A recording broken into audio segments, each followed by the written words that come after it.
دالیشا امیری یه پنالتی میگیره یا نه؟ گرفت.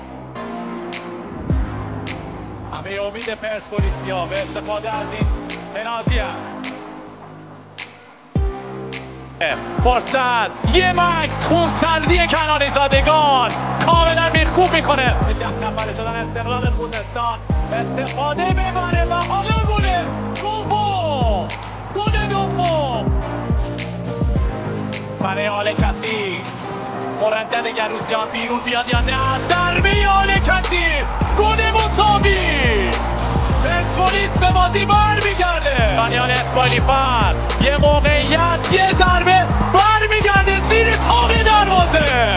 چه قوقایی برپا میشه در ورزشگاه